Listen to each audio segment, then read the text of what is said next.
안녕하십니까? 잘 지내셨어요? 오늘이 부활주일이에요. 부활절은 무슨 주일이죠? 예수님께서 우리를 사랑하셔서 우리 죄를 위해 죽으시고 사흘 만에 다시 살아나신 것을 기억하고 기념하는 주일입니다. 그렇죠? 네.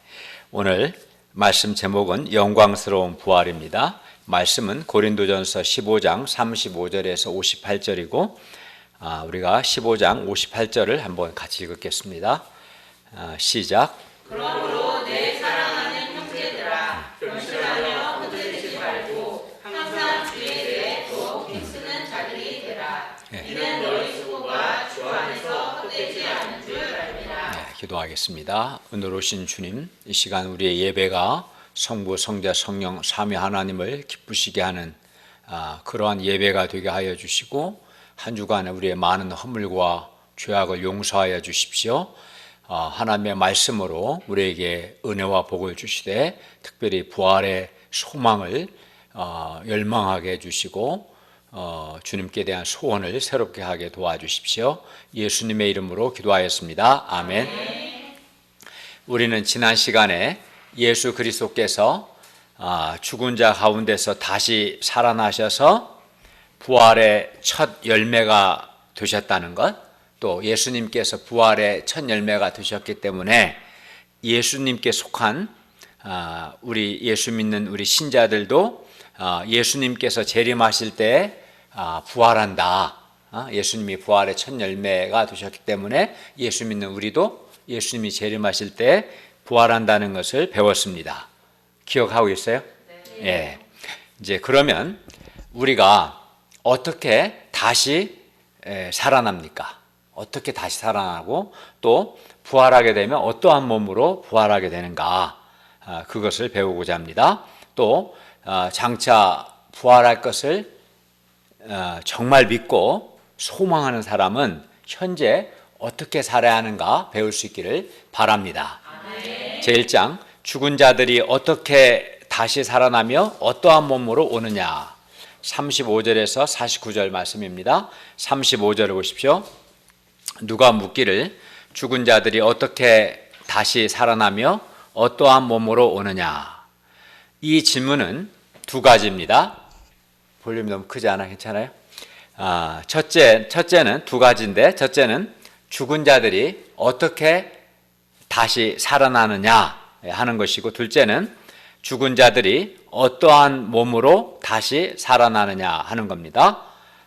먼저 죽은 자들이 어떻게 다시 살아나느냐 하는 거예요. 사람이 죽으면 어떻게 돼요? 죽으면 땅에 묻히게 되고, 그러면 이제 몸은 썩게 되고 뼈만 남게 됩니다. 이장할 때 보면 그렇습니다. 또 매장하지 않고 화장할 때가 있죠. 우리가 화장을 하게 되면 재만 남습니다. 그래서 유족들에게 항아리에 담긴 재를 줍니다. 그런데 죽은 사람이 이렇게 뼈만 남거나 또는 재만 남게 됐는데 죽은 사람이 어떻게 다시 살아날까요? 트랜스포머 그 영화를 보면 이렇게 막 바뀌잖아요. 근데 뼈가 어떻게 살아나요? 또 재가 트랜스포머처럼 변하게 될까요? 이런 이제 궁금한 게 생기죠. 사람이 죽으면 뼈만 남거나 재만 남는데 어떻게 다시 살아나는가? 둘째는 죽은 자들이 그러면 또 어떠한 몸으로 다시 살아나는가? 예를 들어서 우리가 부활한다면 태어난 아이의 모습으로 부활하는가? 아니면 젊은 청년의 모습으로 부활하는 걸까요? 또는 이제 죽기 직전에 늙고 병든 모습으로 부활할까요? 만약에 죽기 직전에 늙고 병든 모습으로 부활한다면 부활은 별로 기쁘지 않을 겁니다. 또 성형수술한 사람들은 성형수술 이전의 모습으로 부활하는 걸까요? 아니면 성형수술 이후의 모습으로 부활하는 걸까요? 첫 번째 질문, 죽은 자들이 어떻게 다시 살아나는가? 죽으면 뼈만 남든지 재만 남는데 어떻게 다시 살아나는가에 대해서 여러분 생각해 본 적 있어요? 당시 죽은 자가 예수님이 부활의 첫 열매로 저 열매가 되셨고 예수 믿는 신자들도 부활한다라고 했을 때 이 복음을 들었을 때 어떤 사람들은 이런 질문이 생겼어요. 여러분은 이런 질문이 생겨요, 안 생겨요?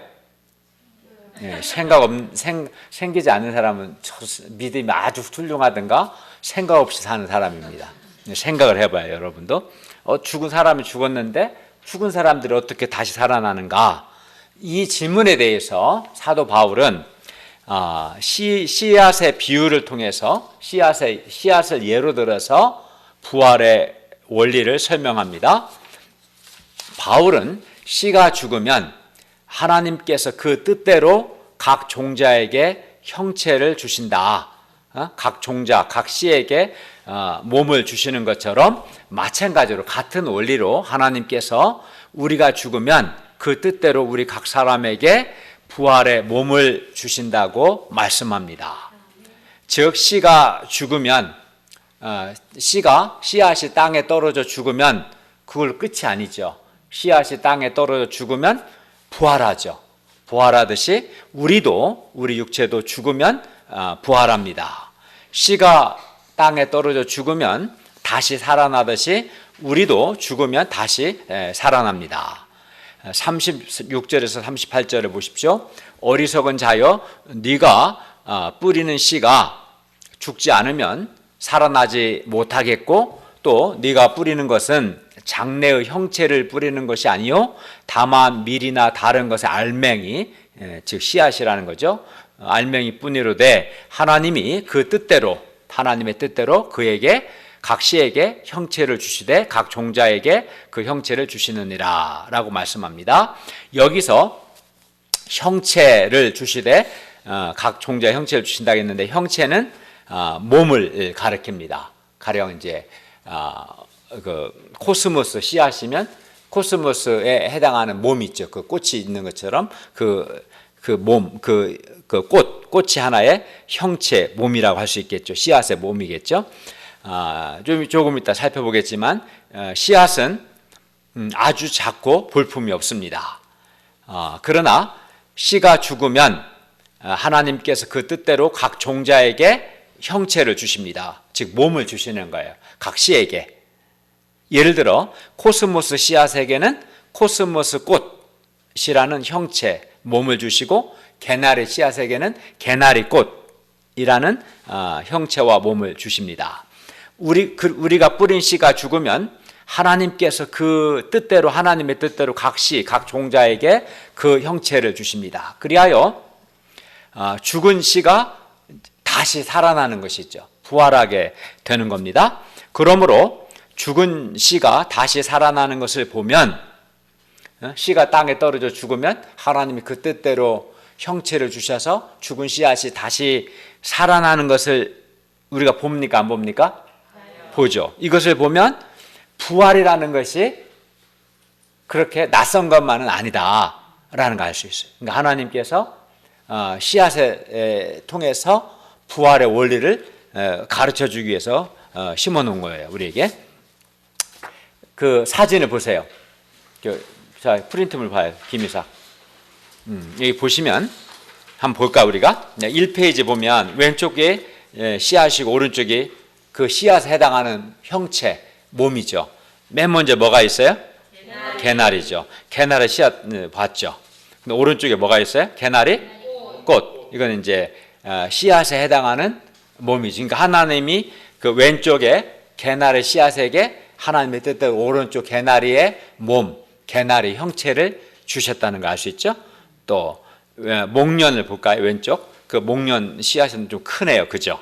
오른쪽 목련 꽃은 F죠? 이게 목련 씨앗에게 하나님의 뜻대로 목련 꽃이라는 형체 몸을 주셨어요. 그러니까 목련 씨앗이 죽으면 끝이 아니고 부활하는 거죠. 어떻게? 오른쪽 목련의 꽃이라는 몸과 형체로 부활하게 되는 거죠. 이해 가요? 네. 그 다음에 뭐가 보여요? 무궁화 씨앗과 무궁화 꽃이 보이고 또 봉선화 씨앗과 꽃이 보입니다. 이 페이지 보시면 또 왼쪽에 수선화 씨앗이 아주 작죠. 근데 오른쪽에 수선화 씨앗만 봐서는 이 꽃이 상상이 안 되죠. 근데 하나님이 그 뜻대로 수서나 씨앗에게 수서나 꽃이라는 몸을 주신 거예요. 또 오른쪽 유채 씨앗과 꽃을 보시도 마찬가지고, 또 그 밑에 최승화 씨앗과 꽃도 그렇고 코스모스 씨앗과 꽃도 그렇습니다. 다음 3페이지 보시면 요즘 가장 많은 게 이제 벚꽃이죠. 우리 중대병원 앞에도 벚꽃이 피었는데 벚꽃의 씨앗이 이렇게 생겼어요.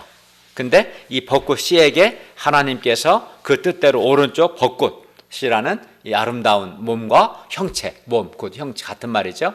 몸 형체를 주신 거예요. 또 오른쪽 진달래 씨앗에게 하나님께서 아름다운 이 진달래라는 형체, 곧 몸을 주셨고, 밑에 보시면 철쭉, 씨앗에게 철쭉이라는 꽃의 몸을 주셨어요. 철쭉과 진달래는 씨앗도 좀 비슷하고 꽃도 좀 비슷하죠. 그냥 같지는 않아요. 이걸 보면은 참 신기하죠. 그러니까 우리는 죽은 씨가 죽으면 다시 살아납니다. 하나님이 그 뜻대로 각 씨에게 형체를 주시니까, 우리가 방금 본 것처럼. 그래서 우리가 죽은 씨가 살아나는 것을 통해서 우리는 무엇을 보아요? 알 수 있어요? 부활. 부활이 있구나. 부활의 원리를 볼 수 있는 거예요. 씨가 죽으면, 씨가 땅에 떨어져 죽으면 하나님이 그 뜻대로 각 씨에게 어떤 몸, 형체를 주시는구나. 부활하는 거죠, 씨앗이. 이것처럼 이 부활의 세계가 있다는 걸 알 수 있어요. 하나님은 씨가 죽어 다시 살아나는 것을 통해서 우리에게 부활의 세계가 있다, 부활의 원리가 있음을 가르쳐 주십니다. 그리하여 우리는 부활의 원리 속에서 살고 있습니다. 그러니까 부활이 막연한 건 아닌 거예요. 사실은 씨앗의 비유를 통해서 보면은 죽은 씨가 각각의 형체, 각각의 몸으로 부활하듯이, 뭐 개나리든 코스모스든 목련이든 개나리든 이렇게 부활하듯이 죽은 우리 몸도 부활합니다. 그러니까 현재 우리 육의 몸, 이 부활하기 전에 이 몸을 육의 몸인데, 육의 몸은 어떻게 보면은 씨앗에 해당하는 거죠. 그죠? 우리는 씨앗입니다.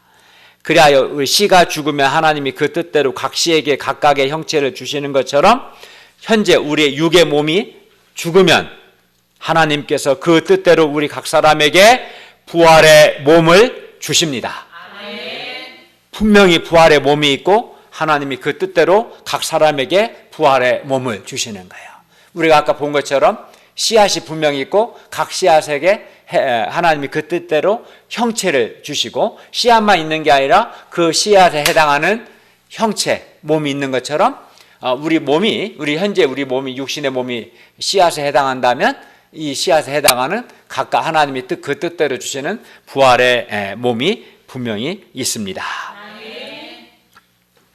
그리고 하나님께서 각 사람에게 부활의 몸을 그 뜻대로 주십니다. 바울은 39절부터 41절에서 여러 종류의 몸이 있는 것처럼 부활의 몸도 있다는 것을 말씀하시고, 42절에서 44절에서는 부활의 몸의 성격에 대해서 말씀하고 45절부터 49절에서는 예수 그리스도께 속한 자는 부활하신 예수 그리스도와 같은 부활의 몸을 입게 됨을 말씀합니다. 그리고 마지막으로 50절에서 58절에서는 다시 한번 우리 신자들이 반드시 부활할 것을 말씀하고, 따라서 부활을 믿고 부활을 소망하는 사람은 현재 어떻게 살아야 하는가 결론적인 권면을 합니다. 먼저 바울은 39절부터 41절에서 여러 종류의 몸, 여러 종류의 형체가 있음을 말씀합니다. 여기서 육체나, 이게 39절, 41절에 보면 어떤 단어가 나와요? 빨리 보세요.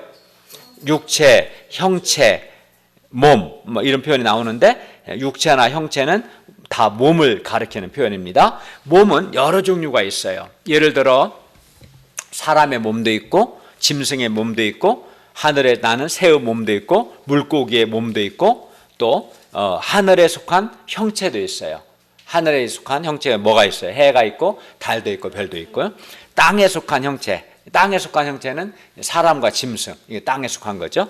있습니다. 그런데 어디에 존재하는가에 따라서, 각각의 존재 환경에 따라서 각각의 몸이 다 다릅니다. 예를 들어 물속이라는 환경에 존재하는 물고기의 몸과 또 하늘이라는 대기권이라는 환경에 존재하는 새의 몸이 달라요. 물속에 존재하는 물고기에게는 뭐가 있어요? 지느러미, 마감이 이런 게 있어요. 또 하늘에 존재하는 새에는 날아야 하니까 날개가 있어요.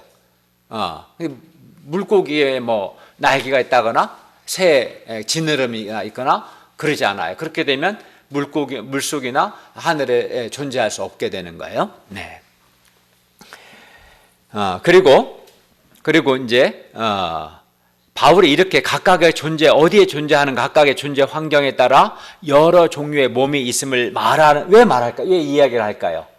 지금 바울이 보면 뭐 짐승의 육체도 있고 사람의 육체도 있고 새 육체도 있고 하늘에 속한 형체도 있고 땅에 속한 형체도 있고 여러 종류의 형체, 몸이 있다. 이 얘기를 왜 하는 걸까요? 그렇습니다. 부활의 몸도 있다. 즉, 우리 예수님께서 다시 오실 겁니다. 예수님이 재림하시고 그러면 우리는 새 하늘과 새 땅에 살게 되고 새 하늘과 새 땅에 살기에 적합한 부활의 몸도 있다는 것을 말하기 위해서입니다. 새 하늘과 새 땅에 살려면 반드시 그 부활의 몸을 가져야 돼요. 현재 우리 몸은 새 하늘과 새 땅에 적합하지 않아요. 새 하늘과 새 땅에 살 수 없어요. 새 하늘과 새 땅도 있고 그 새 하늘과 새 땅에 합당한 부활의 몸도 있다는 것을 말하기 위해서 이 예를 든 겁니다. 한마디로 새 하늘과 새 땅이라는 존재 환경에 맞는 부활의 몸도 있다는 것을 말합니다. 39절부터 41절을 보십시오. 육체는 다 같은 육체가 아니니 하나는 사람의 육체요, 하나는 짐승의 육체요, 하나는 새의 육체요, 하나는 물고기의 육체입니다. 여러 종류의 육체가 있죠. 그리고 달이나 별과 같이 하늘에 속한 곧 하늘에 존재하는 형체도 있고 사람, 짐승과 같이 땅에 속한 땅에 존재하는 형체도 있습니다. 여러 종류의 육체, 여러 종류의 형체가 있는 거예요. 그러나 하늘에 속한 것의 영광이 따로 있고 땅에 속한 것의 영광이 따로 있습니다. 그러니까 영광도 다 달라요. 예를 들어서 땅에 속한, 요즘 우리가 가장 많이 보는 게 꽃들이죠. 꽃의 영광과 하늘에 속한 별의 영광이 같아요, 달라요? 달라요. 또 땅에 속한 꽃들도 다 달라요. 꽃의 영광이 달라요. 벚꽃, 개나리, 진달래, 목련, 산수유 다 달라요. 그 아름다움과 영광이. 그죠? 다양한 몸이 있고 그 각각의 몸의 영광이 다 달라요. 하늘에 속한 형체가 뭐예요? 해, 달, 별이 있는데 해의 영광이 다르고 달의 영광이 다르고 별의 영광이 다른데 별과 별의 영광이 다 다릅니다. 이렇게 몸도 다르고 영광도 다 다릅니다. 여기서 바울이 말하고자 하는 것은 각각의 존재 환경, 예를 들어 땅이냐 하늘이냐 물속이냐 지구 바깥이냐에 따라서 각각의 몸, 사람, 짐승, 새, 물고기, 해, 달, 별이 있는 것처럼 부활 후에 새하늘과 새 땅이 존재하고 그 새하늘과 새 땅에 맞는 존재 환경에 맞는 부활의 몸도 있고 또 부활의 영광도 따로 있다는 것을 말합니다. 그러니까 부활의 몸도 있고 부활의 영광이 달라요. 그렇죠? 네. 우리가 땅에 씨를 심으면 하나님께서 그 뜻대로 각각의 씨에게 각각의 형체를 주십니다. 개나리 씨에게는 개나리 꽃을 주시고 목련 씨에게는 목련 꽃을 주십니다. 그리고 개나리 씨와 개나리의 꽃은 존재는 동일한 존재죠. 개나리 씨앗과 개나리 꽃은 동일한 거죠. 근데 그 모습은 다르죠. 씨앗과 그 모습은 다르죠. 그런데 우리의 부활도 이와 같습니다. 우리 몸이 죽으면 하나님께서 그 뜻대로 우리 각 사람에게 부활의 몸을 주십니다. 그래서 지금의 나와 장차 예수님이 다시 오시고 부활하게 될 부활한 나의 몸은 나는 같은 존재죠. 동일한 존재예요. 지금의 나와 부활의 몸을 가진 나는 내가 부활한 거니까 같은 존재입니다. 그러나 지금의 내 모습과 부활한 나의 모습은 씨와 그 씨의 형체가 다르듯이 목련의 씨와 목련 꽃이 다르듯이 지금의 내 모습과 부활하게 된 나의 모습이 같겠어요? 다르겠어요? 다르죠. 네, 다릅니다. 그리고 지금의 몸과 부활의 몸은 그 모습만 다른 것이 아니라 몸의 성격도 다릅니다. 씨와 그 씨에 해당하는 꽃이 다른 것처럼 현재 내 몸과 부활하게 될 나의 몸이 모습이 다르고 몸의 성격도 달라요. 그러므로 20대의 몸으로 부활하는가, 어린 아기로 부활하는가, 아니면 뭐 죽기 직전의 몸으로 부활하는가, 30대의 몸으로 부활하는가, 이러한 질문은 이런 거나 똑같은 거예요. 씨를 심었는데 그 씨가 어떤 씨로 살아나느냐 이렇게 묻는 것과 같은 어리석은 질문이죠. 씨를 심으면 그 씨가 부활하는 게 아니에요. 그 씨에 해당하는 하나님이 그 뜻대로 각 씨에게 목련 씨앗을 심으면 아름다운 목련의 꽃을 주시는 거예요. 벚꽃 씨를 심으면 아름다운 벚꽃을 주시는 거예요. 씨만 봤을 때는 우리가 상상이 안 됐지만 벚꽃을 보면 알 수 있죠. 그처럼 우리 몸은 씨앗인 거죠. 우리 몸이 죽으면 하나님이 그 뜻대로 우리에게 영광스러운 부활의 몸을 주시기 때문에 지금의 모습으로 나의 20대의 모습, 또는 나의 30대의 모습, 나의 60대의 모습으로 부활하는 게 아니에요. 그건 씨가 또 다른 씨로 부활하는 거나 똑같은 말이니까 그건 어리석은 질문이죠. 하나님께서 그 뜻대로 각 종자, 각 씨, 각 알맹이 같은 말입니다. 씨에게 씨와는 전혀 다른 형체, 몸을 주십니다.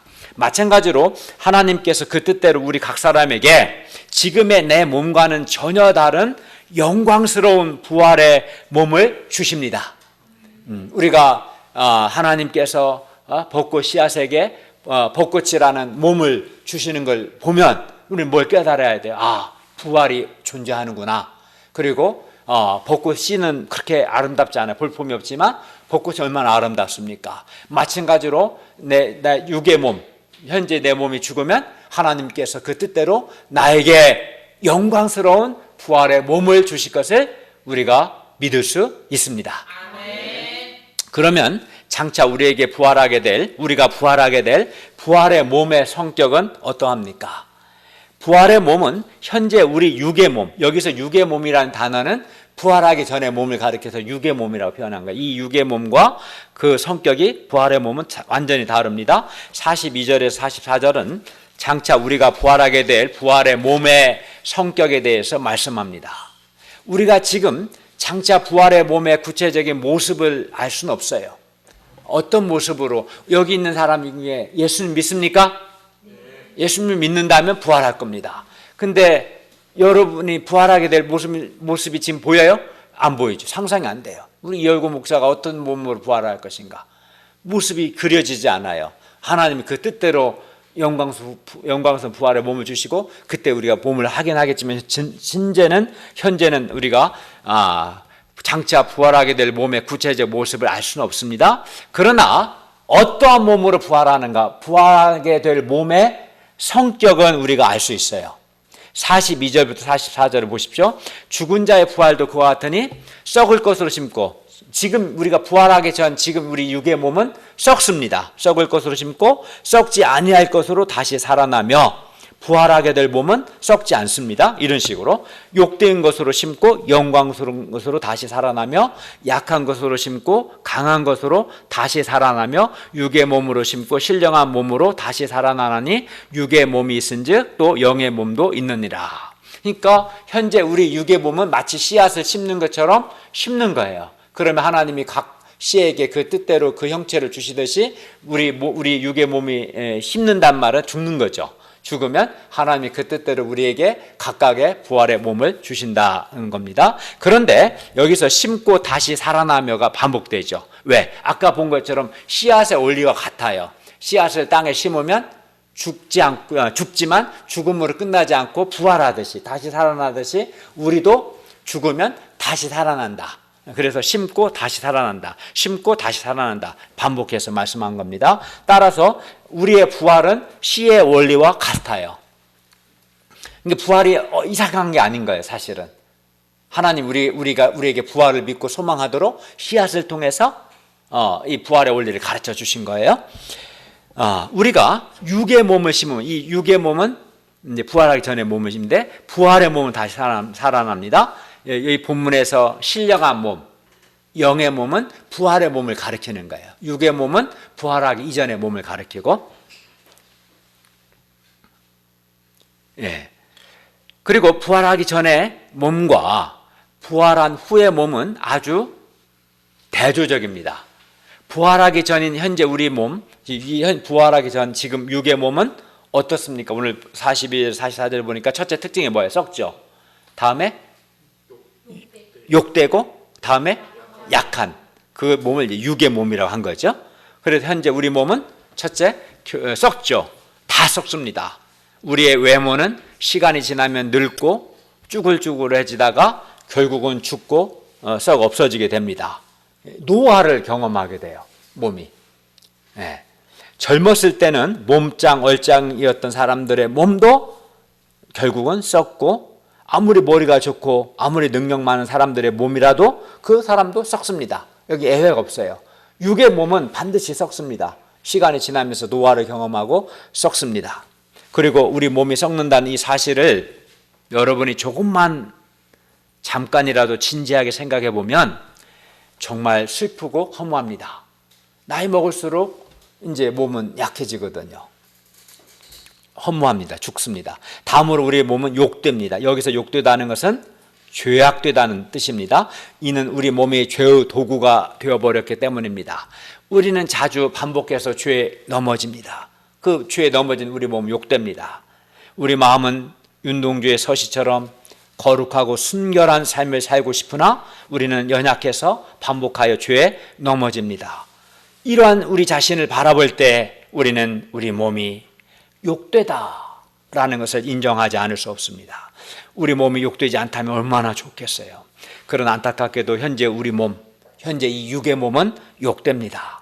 다음으로 우리 몸은 약합니다. 이 육의 몸은 약합니다. 그래서 조금만 무리하면 피곤하고 아픕니다. 우리 이요셉 지금 왼쪽 다리구나, 그렇죠? 축구하다 다쳤다고 했나요? 네. 지금 수술하고 몇 달째 조금 보조기를 차고 있어요. 이거 보면 약하죠? 약하지? 네.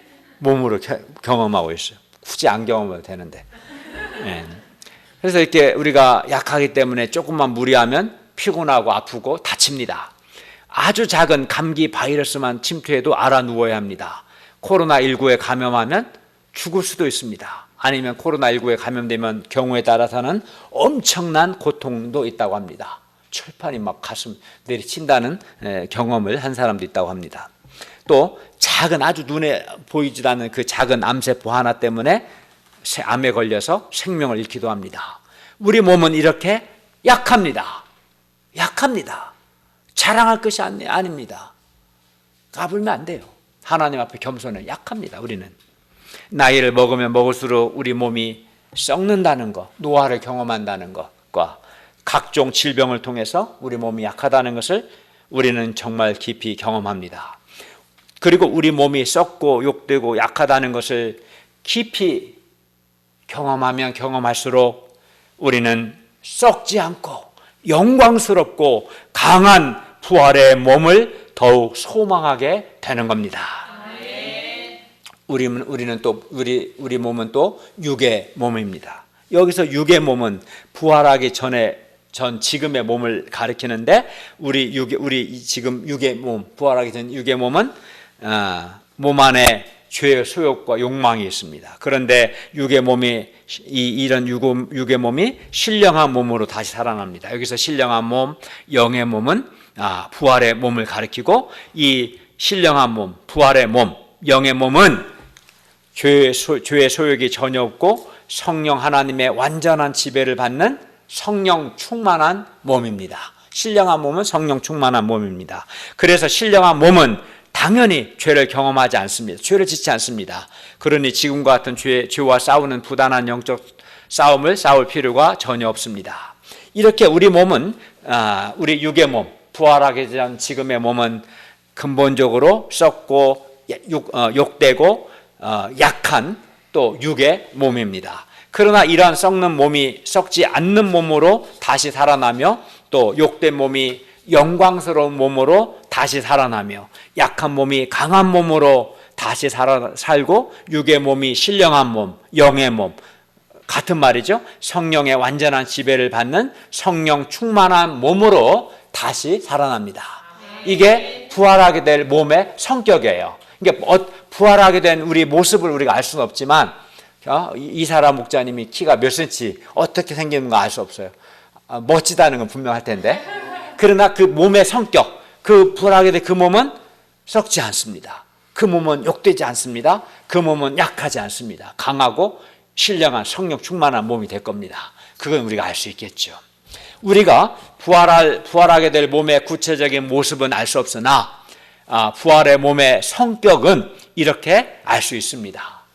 기다리세요. 나중에 저는 우리 손주 선혜가 태어날 때 엄마 뱃속에 있을 때 태어날 애가 어떻게 생겼을까 10달 동안 되게 궁금했어요. 근데 이제 태어나고 자라는 거 보니까 이제 아주 좋았습니다. 마찬가지로 우리가 부활하게 될 몸은 궁금하죠. 여러분 안 궁금해요? 궁금해요. 나는 매우 궁금합니다. 정말 사모합니다. 부활의 몸은 썩지 않고 죄의 소욕이 전혀 없고 아주 강하고 성령 충만한 몸입니다. 부활의 몸은 더 이상 썩지 않습니다. 늙지 않습니다. 죽지 않습니다. 부활의 몸은 영원합니다. 그리하여 더 이상 죽음으로 인한 슬픔과 허무가 없습니다. 부활의 몸은 또 욕되지 않습니다. 더 이상 죄의 도구가 되지 않습니다. 부활의 몸은 또 강합니다. 전혀 피곤하지도 않고 아프지도 않고 질병에 걸리지도 않습니다. 마스크 할 필요도 없어요. 부활의 몸은. 여러분 불편하지. 마스크 쓰고 또 여기 저는 마스크는 안 썼지만 가림막을 통해서 이호셉에게 비말이 안 가게, 나는 물론 감염자도 아니지만 이렇게 하고 있어요. 지금 걱정하지 마시고 편안한 마음으로 예배를 드리면 되겠습니다. 목자님 안 쓰셨나? 이 가림막을 한 겁니다. 네. 부활의 몸이 얼마나 좋습니다. 성령의 완전한 지배를 받은 성령 충만한 몸입니다. 부활의 몸을 생각할 때 아주 정말 좋습니다. 그렇기 때문에 썩지 않고 영광스럽고 강하고 성령 충만한 부활의 몸이 우리의 진정한 소망입니다. 정말 기대가 됩니다. 아파트가 소망입니까? 아파트 50평 얻어서 뭐예요? 그 50평에서 내가 몸이 썩고 늙고 병들고 고통하는데 그 아파트가 무슨 소용이 있겠습니까? 그 진정한 소망이 되겠습니까? 되지 않죠. 그러나 부활의 몸은 진정한 소망이 되기 때문에 기대가 됩니다. 45절에 49절은 우리가 첫사람 아담에게 속해서 이 땅에서 아담의 형상을 입은 것처럼 예수 그리스도께 속한 우리는 장차 하늘에 속한 부활하신 예수 그리스도와 같은 부활의 몸을 입게 된다는 말씀입니다. 45절을 보십시오. 45절 상반절 첫사람 아담은 생명이 되었다는 말씀은 창세기 2장 7절 사람이 생명이 되니라는 말씀을 인용한 말씀입니다. 그리고 첫사람 아담이 생명이 되었다는 것은 창세기 2장에서 생명을 받은 육의 몸이 되었다. 이 생명은 생명을 얻은 육의 몸이 되었다는 뜻입니다. 그리고 마지막 아담, 예수님을 마지막 아담, 둘째 아담이라고 표현하는데 마지막 아담 예수 그리스도께서 살려주는 영이 되었다는 것은 예수 그리스도께서 우리 죄를 위하여 죽으시고 부활하심을 통해서 살려주는, 즉 생명을 주는 영의 몸, 신령한 몸, 부활의 몸이 되셨다는 뜻입니다. 첫사람 아담은 육의 몸이에요. 생명을 받은 육의 몸이지만 우리 죄를 위해 죽으시고 다시 살아나신 예수님은 우리에게, 예수 믿는 우리에게 생명을 주시는 부활의 몸, 영의 몸, 신령한 몸이 되셨다는 뜻입니다. 그리고 살려주는 영의 몸, 부활의 몸이 되신 예수 그리스도께서 재림하실 때 우리 죽을 몸, 이 몸을 이 생령이라고 표현할 수 있는 육의 몸이죠. 이 죽을 몸, 생령, 육의 몸을 살게 하사 우리도 예수님처럼 영의 몸, 즉 신령한 몸, 부활의 몸을 입게 하실 겁니다. 그러니까 신령한 몸, 영의 몸은 부활의 몸을 가리키는 표현이고 육의 몸은 부활하기 전 지금의 몸, 생령이 된 몸을 의미합니다. 46절을 보십시오. 그러나 먼저는 신령한 사람, 즉 부활의 몸이 아니고 육의 사람, 부활하기 전의 몸이 먼저죠. 그 다음에 신령한 사람입니다. 그죠? 지금 부활하기 전에 몸이 먼저고 나중에 부활하겠죠. 예배 전에 항상 핸드폰 꺼세요. 네. 47, 48절을 보십시오. 첫사람 아담은 땅에서 났으니 흙에 속한 자이거니와 둘째 사람 예수 그리스도는 하늘에서 나셨습니다. 그리고 우리는 아담의 후손으로서 먼저 땅에서 났고 땅에 속한 자들이 되었습니다. 그러나 우리 신자들이 이제 우리 주 예수 그리스도를 믿음으로 두 번째 아담, 즉 마지막 아담이신 예수 그리스도에게 속한 자가 되어서, 예수님을 믿음으로 예수님께 속한 자가 되어서 하늘에 속한 예수 그리스도와 같은, 하늘에 속한 예수님 어떤 몸입니까? 부활의 몸이죠. 그래서 예수님을 믿음으로 예수님께 속한 자는 예수님과 같은 부활의 몸을 갖게 될 것입니다. 그걸 말해준 거예요. 49절 다시 보십시오. 우리가 흙에 속한 자, 즉 첫사람 아담이 흙에 속한 자죠. 흙에 속한 자의 형상, 육의 몸을 입은 것처럼 곧 또한 하늘에 속한 이, 즉 예수 그리스도의 형상, 뭡니까? 부활의 몸이죠.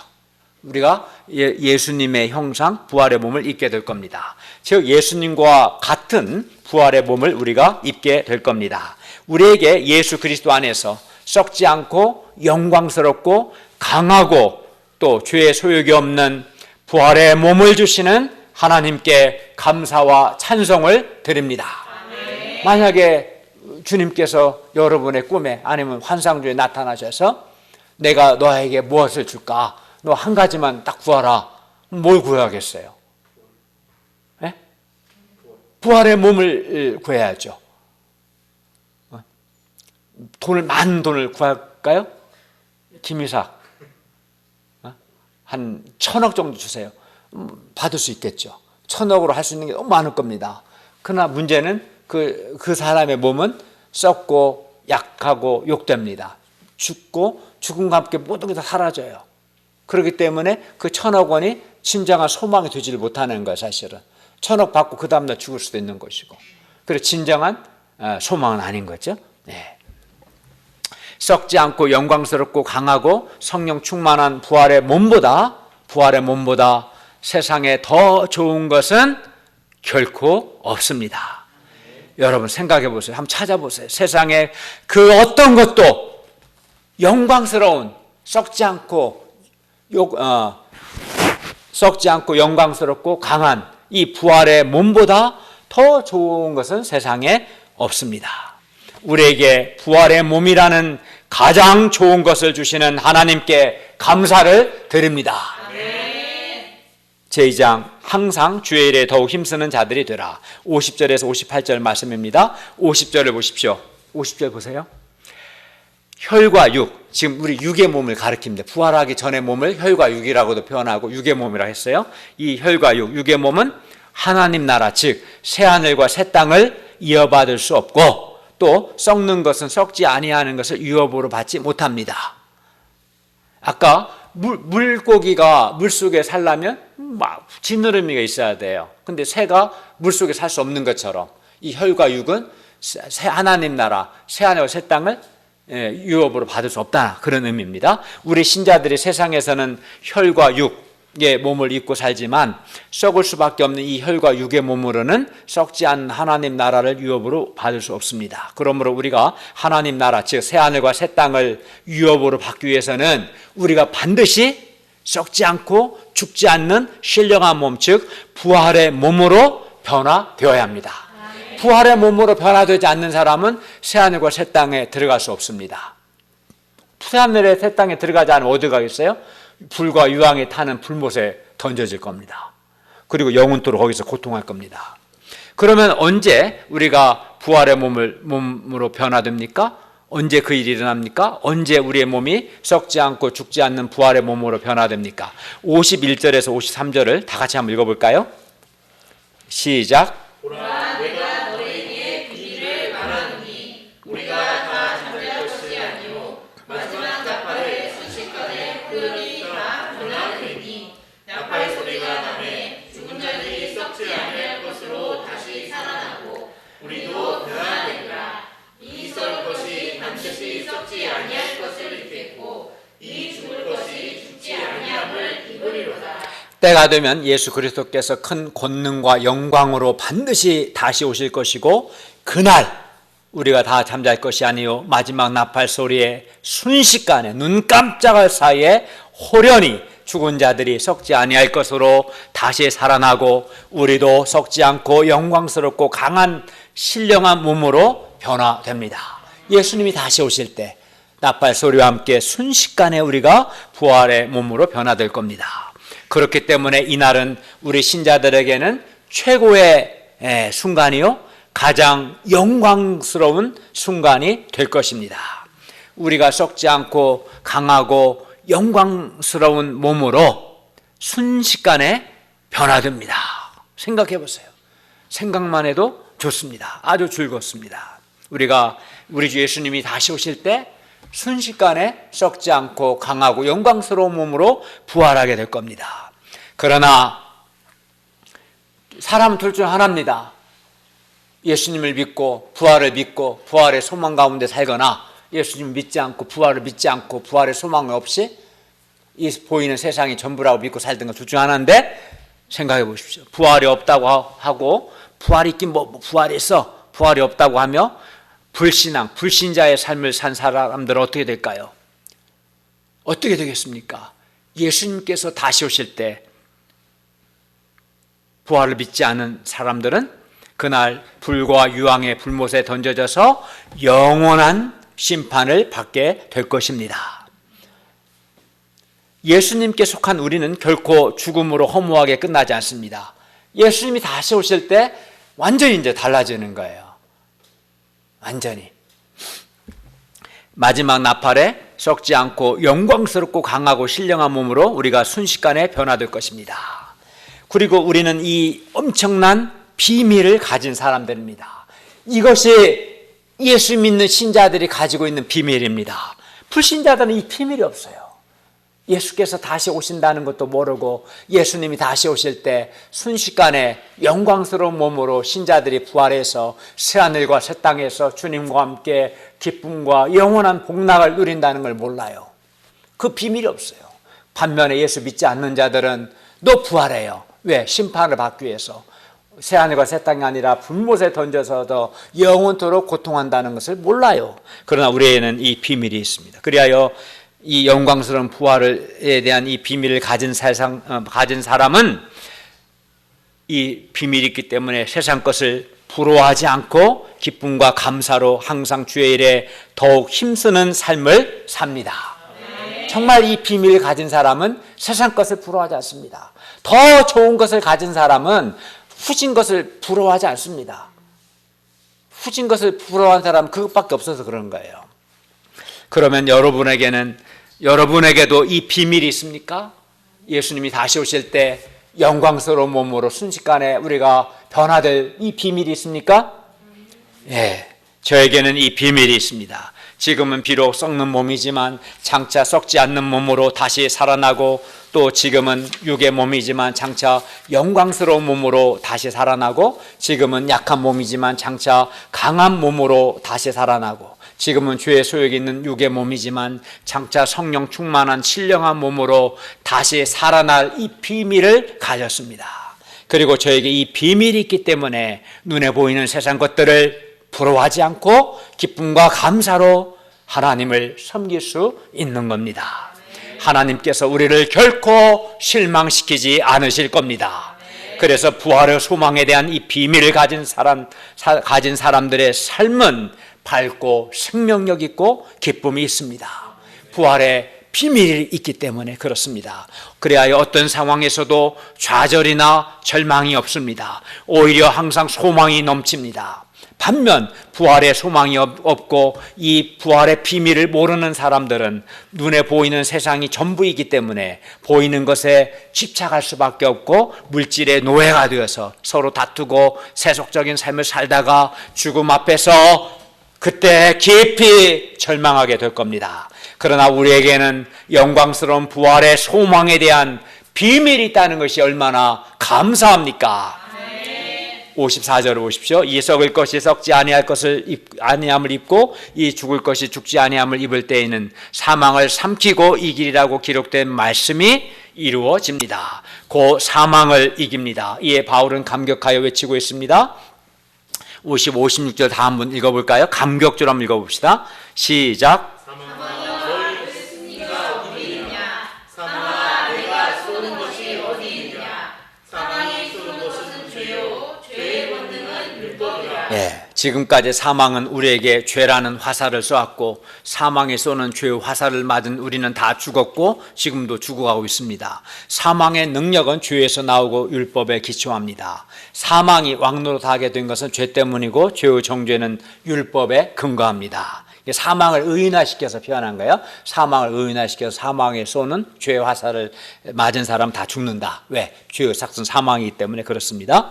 그러나 하나님께서 우리 주 예수 그리스도로 말미암아 우리에게 죽음에 대한 승리를 주셨습니다. 57절을 보십시오. 우리 주 예수 그리스도로 말미암아 우리에게 승리를 주시는 하나님께 감사하노니. 우리 주 예수 그리스도로 말미암아 우리에게 승리를 주시는 하나님께 감사를 드립니다. 예수 그리스도께서는 우리 죄를 위해 십자가에서 죽으심으로 우리의 죄 문제를 해결해 주셨고 부활의 첫 열매가 되셔서 우리에게 영광스러운 부활의 소망을 주셨습니다. 그리하여 우리 신자들이 예수 그리스도로 말미암아 죽음에 대하여 승리를 하게 되었습니다. 예수님이 우리 죄를 위하여 죽으시고 사흘 만에 부활하셨기 때문에 또 부활의 첫 열매가 되셨고 예수 믿는 사람도 부활하기 때문에 이 예수님 때문에 우리가 승리를 하게 된 겁니다. 그러므로 이 죽음을 이긴 우리 신자들은 근본적으로 승리자들입니다. 알렉산더는 젊은 나이에 많은 전투에서 승리하고 많은 나라를 정복했습니다. 그러나 그는 죽음에 대해서는 승리하지 못했습니다. 죽음에 대해서만큼은 패배자였고 실패자였습니다. 그러므로 그는 진정한 승리자가 아닙니다. 그러나 우리 신자들은 진정한 승리자들입니다. 왜냐하면 우리는 예수 그리스도로 말미암아 죽음을 이겼기 때문입니다. 여러분, 세상에서 돈도 없고 권력도 없고 얻고 싶은 것을 다 얻었을지라도 죽음을 이기지 못한다면 그는 결코 승리자가 될 수 없습니다. 결국 불과 유황이 타는 불못에 던져질 자를 어떻게 승리자라고 할 수 있겠습니까? 돈 많이 벌어서 불과 유황에 던져지는 그 사람을 가리켜 승리자다 할 수 있겠어요? 부럽습니까? 부럽지 않죠. 승리자 같지만 그 사람은 사실상은 패배자고 실상은 실패자인 겁니다. 반면 예수 그리스도를 믿는 자들은 주와 복음을 위해서 많은 고난을 받고 때로는 사람들로부터 무시와 오해를 받아 어떤 때는 겉으로 볼 때 패배자요 실패자처럼 보일 때가 있습니다. 그러나 실상은 죽음을 이긴 승리자들입니다. 그러므로 우리는 승리자들입니다. 예수 그리스도로 말미암아 우리에게 승리를 주시는 하나님께 감사를 드립니다. 그러면 이렇게 예수 그리스도로 말미암아 승리를 주시고 또한 장차 썩지 않고 영광스러운 또 강한 부활의 몸을 주시는 하나님을 향해서 우리 신자들은 이 땅에서 어떤 삶을 살아야 합니까? 58절을 다 함께 읽겠습니다. 시작. 그러므로 내 사랑하는 형제들아, 견실하며 흔들리지 말고 항상 주의 대에 더욱 힘쓰는 자들이 되라. 이는 너희 수고가 주 안에서 헛되지 않은 줄 알미라. 예, 우리는 견실하며 흔들리지 말고 항상 주의 일에 더욱 힘쓰는 자들이 되어야 합니다. 왜냐하면 첫째는 주님께서 우리를 죄와 죽음에서 구원하시고 영광스러운 부활을 통해서 우리에게 승리를 주셨기 때문이고, 둘째는 주 안에서 우리의 수고가 결코 헛되지 않기 때문에 우리가 항상 주의 일에 힘써야 하는 겁니다. 우리가 주와 복음 역사를 위해서 수고하지만 수고한 만큼 눈에 보이는 열매가 없을 때도 있습니다. 반면 부활의 소망이 없는 자들은 마음과 시간과 노력을 온통 돈 버는 데 투자하고 그 결과 젊은 나이에 돈을 많이 벌어서 집도 구입하고 좋은 차도 구입하고 또 우리보다 잘 사는 것 같습니다. 연봉도 나보다 몇 배 더 많은 것 같아요. 이때 우리는 이러한 사람들을 부럽기도 하고 부활의 믿음과 소망 가운데 항상 주의 일에 힘쓰는 믿음의 삶에 대해서 회의가 들고 흔들릴 수 있습니다. 부활의 믿음과 소망 가운데 산 나는 눈에 보이는 열매가 없는 것 같은데 부활을 믿지 않고 예수 믿지 않고 부활을 믿지 않고 온통 모든 노력과 시간과 모든 것을 돈 버는 데 써서 돈 많이 번 사람들 보면은 부러울 수 있어요. 그러나 우리는 견실하며 흔들리지 말아야 합니다. 왜 그렇습니까? 왜냐하면 우리 수고가 주 안에서 결코 헛되지 않기 때문입니다. 주님께서 주님을 위한 우리의 수고를 다 보상해 주십니다. 물론 세상에서 수고도 보상이 있고 영광이 있긴 합니다. 열심히 공부하면 좋은 대학에 입학하거나 좋은 직장에 취직할 수 있습니다. 열심히 일하고 성실하게 살면 돈을 많이 벌어서 원하는 것을 구입하고 집도 장만할 수 있을 겁니다. 그리하여 세상에서 좀 더 편하고 좀 더 화려하게 살 수도 있습니다. 세상에서의 수고도 보상이 있고 그 영광도 있습니다. 그러나 문제는 이러한 세상의 보상과 세상 영광은, 세상의 보상과 세상 영광은 죽음과 함께 모두 사라진다는 겁니다. 잠깐은 세상의 보상, 세상의 영광이 부러워 보이고 화려해 보이는 것 같아도 세상 영광, 세상의 보상은 죽음과 함께 모두 사라집니다. 모든 육체는 풀과 같고 그 모든 영광은 풀의 꽃과 같으니 풀은 마르고 꽃은 떨어집니다. 벚꽃이 참 아름답지만 바람 몇 번 불고 비 한두 번 내리면 한 몇 주 지나면 벚꽃의 꽃이, 그 아름다운 꽃이 다 떨어질 겁니다. 풀도 마르죠. 풀이 마르듯이 우리 인생도 마르고 꽃이 떨어지듯이 인생의 영광도 언젠가는 떨어집니다. 적어도 죽음과 함께 다 없어집니다. 우리가 온 마음을 들이고 자신의 인생을 들여서 수고하여 얻은 것들이 나중에 죽음과 함께 다 사라진다면 얼마나 허무하겠습니까? 그리고 무엇보다도 이러한 수고에 대해서는, 이런 세상 수고에 대해서는 주님의 보상이, 주님의 상이 없습니다. 그러나 우리가 주님과 복음 역사를 위해서 하는 수고는 주 안에서 하는 수고이기 때문에 주님께서 우리의 수고에 대해서 영생과 영광스러운 부활의 몸으로 다 보상해 주시고 또 우리에게 상을 주십니다. 그렇기 때문에 주 안에서 우리의 수고는 결코 헛되지 않습니다. 우리가 주 안에서 하는 모든 수고, 예를 들어서 주님께 우리의 진심과 시간과 물질을 드리는 것, 전도하는 것, 양들을 위해서 중보 기도하는 것, 또 주님의 교회를 위해 헌금하는 것, 교회 환경을 위해 수고하는 것, 말씀을 가르치는 것, 또 동역자들과 양들을 마음을 쓰고 시간과 돈을 들여서 사랑으로 섬기는 것 등 주 안에서 하는 모든 수고가 결코 헛되지 않습니다. 주 안에서 하는 수고는 반드시 주님의 보상과 주님의 상이 있습니다. 우리가 주 안에서 하는 모든 수고는 우리의 영광, 우리 몸의 영광스러운 부활을 통해서 다 보상을 받고 또 하나님의 상을 받기 때문에 결코 헛되지 않습니다. 결코 손해보지 않습니다. 부활은 많은 돈이든 사람들의 인정과 칭찬이든 편안하고 화려한 삶이든 그 무엇이든 그 어떤 것, 그 모든 것을 다 능가합니다. 부활은 가장 큰 보상이기 때문에 부활보다 더 좋은 건 없습니다. 부활은 모든 것을 다 능가하고 남습니다. 부활보다 더 좋은 것은 없습니다.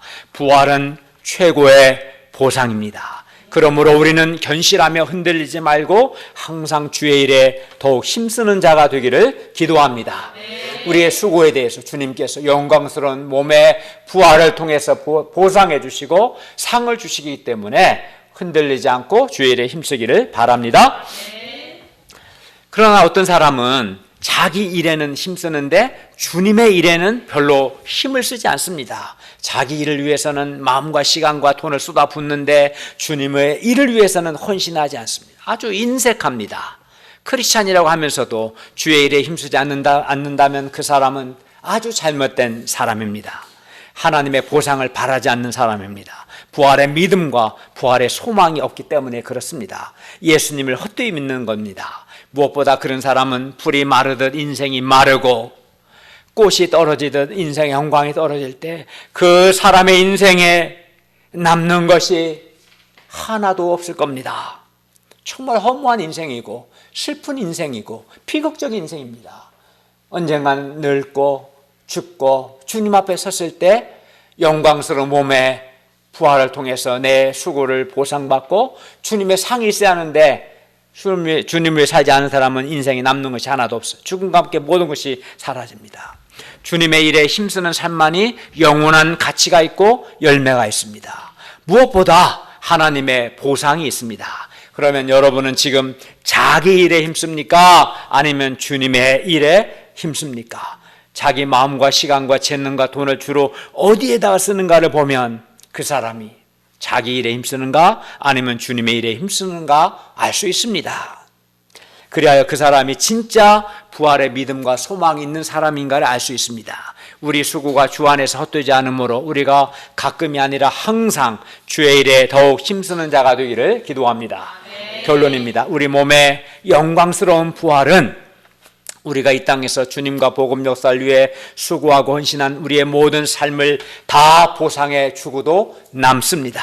부활은 주님이 주시는 최고의 보상입니다. 그렇기 때문에 주 안에서의 수고는 결코 헛되지 않습니다. 우리가 이것을 믿고 견실하며 흔들리지 말며 항상 주님의 일에 더욱 힘쓰는 자들이 될 수 있기를 기도합니다. 기도하겠습니다. 은혜로우신 주님, 영광스러운 몸의 부활이야말로 주님이 주시는 가장 확실한 보상임을 가르쳐 주셔서 감사합니다. 몸의 부활은 세상 그 어떤 것보다도 가장 가치 있고 최고의 것이고 모든 것을 능가하는 것임을 가르쳐 주셔서 감사합니다. 우리가 씨앗의 원리를 통해서 우리 몸의 부활을 믿고 주님의 말씀을 통해 부활을 믿고 부활의 확실한 소망 가운데 죽음과 함께 살아 없어질 것에 소망 두지 않고 주님을 위해서 복음을 위해서 항상 수고하는 자들이 되게 하여 주시옵소서. 예수님의 이름으로 기도하였습니다. 아멘.